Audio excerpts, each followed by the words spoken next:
Hey, I'm Steve Knotts. In this video, I'm going to show you 5 reasons why you should be using Session View in Ableton. If you're not using Session View, it's super fun. It doesn't mean performing on stage, though. You could actually do amazing things with Session View to end up with a final track in the arrangement that you can mix down, get mastered for release. So we are listening to a track right here. Let me move that little window out of the way. And this is playing a track from the arrangement, but I'm going to show you in Session View how I got there. So tip number 1, combinations of sounds. Even if you never used Ableton in Session View before, here's what you can do. Load up some clips and start playing with them. Just launch the clips to see how the combinations sound. This is the best way to find out what layers sound good together.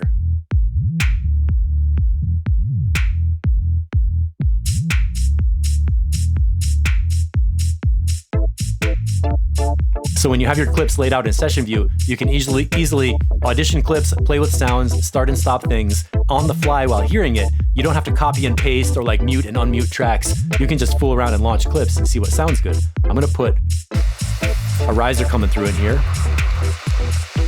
When it gets around to 8 bars, I'm gonna drop some of these top loops.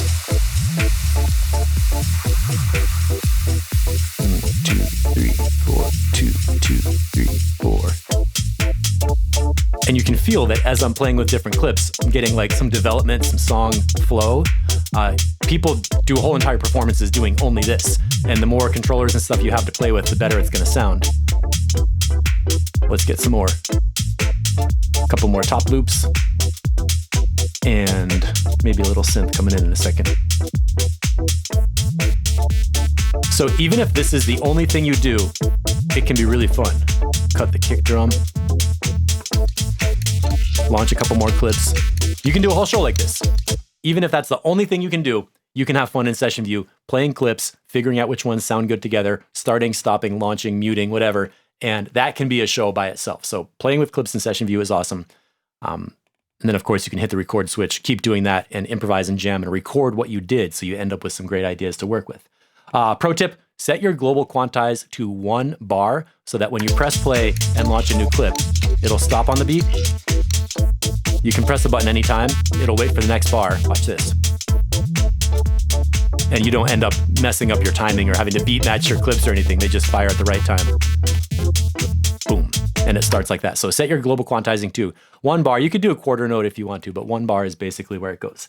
So clip launch, also each clip has settings for where it launches and quantize 1 bar or global. Now, anytime you launch a clip, it's going to follow the global launch settings, global quantize settings, and they're going to fire on the beat on each bar. So when you're playing, you don't have to think about like, oh, I get the micro timing on each beat. You just press the launch button and it's going to come out sounding good. So that's number 1, just play with combinations of sounds. Tip number 2 is sound design and resampling. Session View makes it really easy to set up your routing, see your mix, and play with your sounds. So let's say, for example, I have these 6 layers of my acoustic drum samples. Let's say I want this to be a drum loop, so I can press the loop, play the loop, and not have 6 separate audio files. I'm gonna make a new track, audio, title it, resampling. Now I open my in-out, audio from. There's this great little source called Resampling, which takes the master channel, sends it into here, and lets you record it. Now I record arm, and I still have that global quantizing going on, so it's gonna start on the downbeat, and when I press stop, it's gonna stop on the downbeat. Okay, so I just did a resampling thing, set the monitoring to auto, make triple sure that nothing else is playing because I want you to only hear this resampling. And there we go. I just made a new drum loop from all these layers of sounds. Now, if I really like these, but I don't want them all playing at the same time. Let's say I want like an intro loop with just the claps and the open hi-hat, record arm, and I can resample and cut another loop. So now I have 2 loops to play with. One is like the basic loop, and the other one is the full loop with all the sounds in it. Then one more time, if I want to make, let's say I want to make a little bit of a progression. I'm going to start resampling. 2, 2, 3, 4. Now it's going to have a loop where the snaps come in, then the claps come in, and then the hi-hats come in. So what I just did in this resampling loop was I made one audio file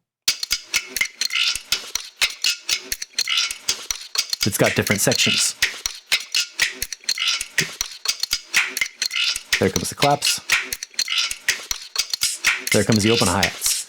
So that one little purple audio file, I could drag that into a new project, choose different chunks of it, each 2 bars, and have like several sections to go with, several audio loops to go with different song sections, like intro, main, peak, build up, whatever. So that's something you can do anytime in Session View. Make a combination of sounds, fire them off in different layers, and record the output of that for resampling. And the more you go into your audio effects to tweak what's happening with those sounds, you can record all kinds of effect sweeps.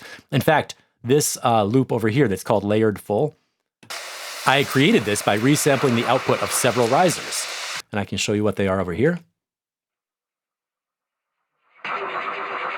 Okay, there's that one, and there was a white noise in there, right? There's a clack. You can hear those in here. It's great for making risers. Complex developed sounds with a lot of layers sound best when they're moving and changing over time. So use resampling to make some interesting sounds.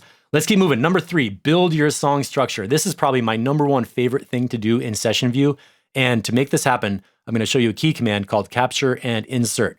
I'll just do the key commands. If you have push, there's some buttons on here. Sometimes you can do this, but it's easy for everybody to do capture and insert. What this means is we are going to create scenes with different combinations of clips so that when you have something cool happening, you can get it back. Let's say we've got this group, right? Kick drum, bass line, hi-hat, and a snap. Now, when I press stop and stop these clips, that combination's gone. What did I do? You know, it's like, oh, that felt like the intro, but I don't remember what clips it was happening with. Let's keep what we just did and make sure we can get it back again, okay? So now that I have these clips happening, select a scene, do capture and insert. Bam. Ableton makes a new scene with these clips. I'm just going to title this 1. Now I can press play over here, get that exact combination back. Now I want to add some stuff, right?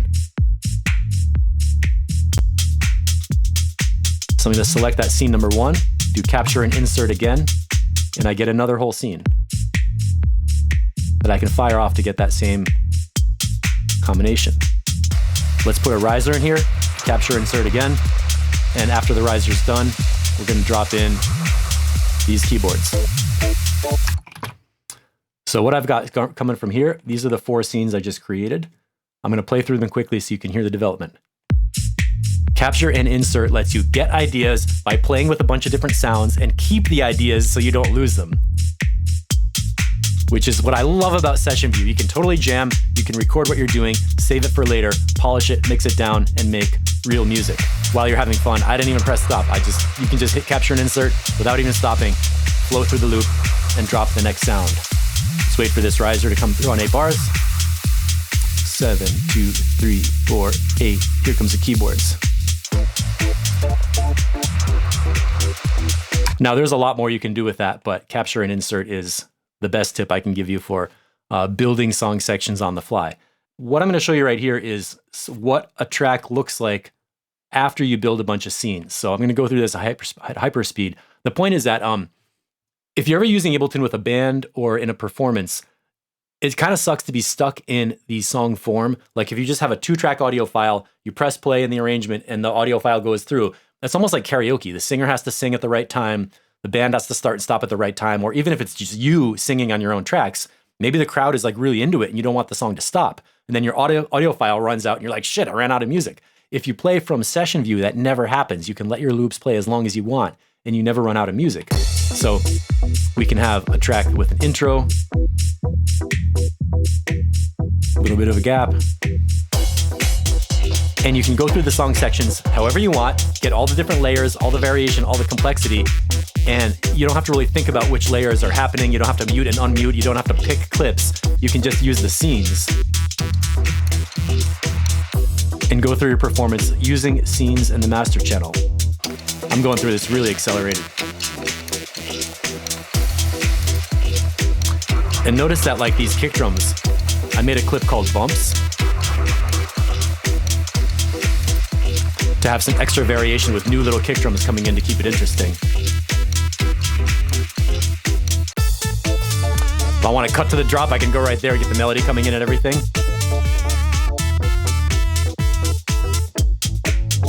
Go down to this dark drop at the ending. Go back to a little breakdown. Come back here. Now, that was a messed up random song structure. I'm not going to really do that in a show. But the point is that when you have your song sections laid out and labeled with breakdowns, drops, build-ups, climaxes, you can just hit the main record button, start firing your scenes, and get a really cool song that comes out in the arrangement without having to copy and paste or plan it out or stop. Really, you can play in the flow. If you're the kind of person who's kind of like emotionally into your music, this is the way you can make songs by feel, where you can be playing it, feel like, I want to build up right here.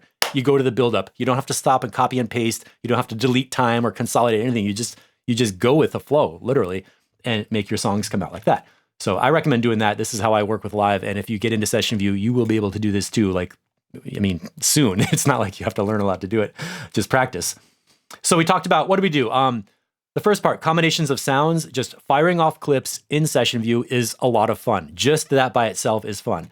Next up, sound design resampling. When you find combinations that sound good together and they're kind of all over the place in your session, you can do some resampling to layer up combinations and make your own audio loops, which is a great sound design exercise. Next up, we talked about building song structure with the capture and insert command, where you can use different clips from different scenes and then build new parts of the song. Then play, jam, and improvise and have fun. And how you can go between song sections only using the master channel to launch your scenes, which is super fun. Oh, pro tip, scene up and down launch. I'm going to show you this for keyboard commands in case you don't have a controller. You can do this right here in live. Check out this little magic window that opened up.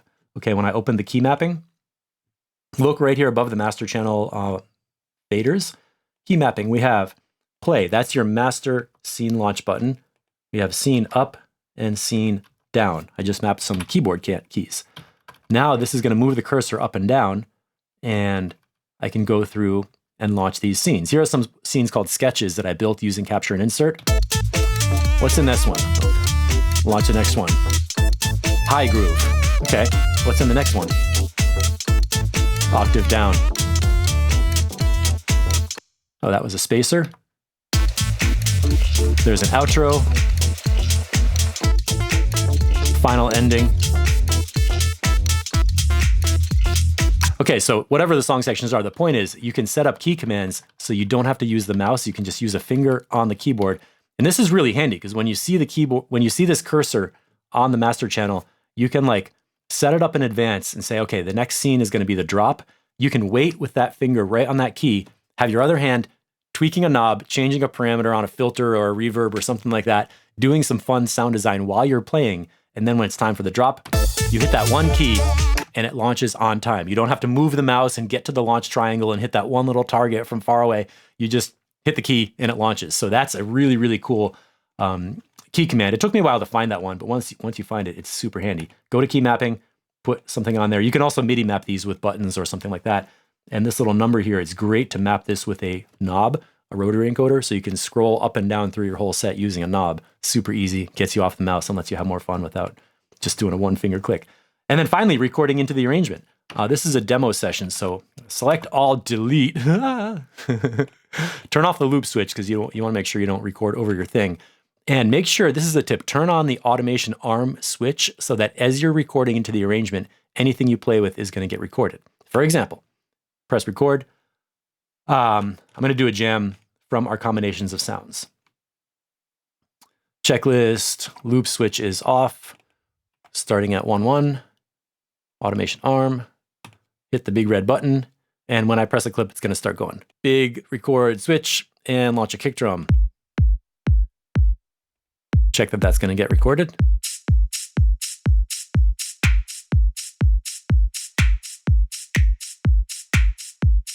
Not the resampling one.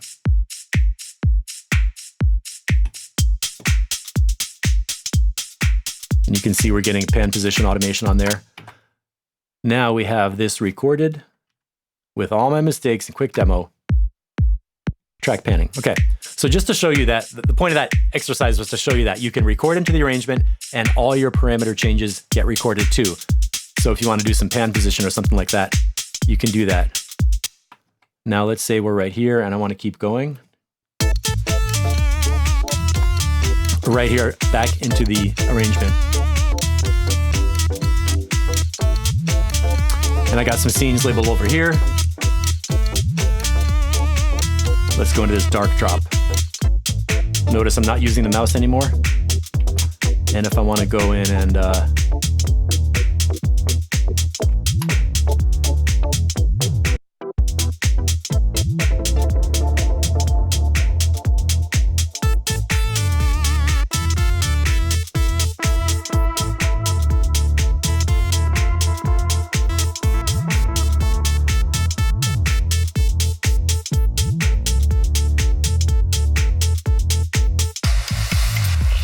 and I had a scene called ending, so I figure might as well fire that off. We're recording it over to there. And when you get to the end of the track, mute your sounds one by one, turn them off, whatever.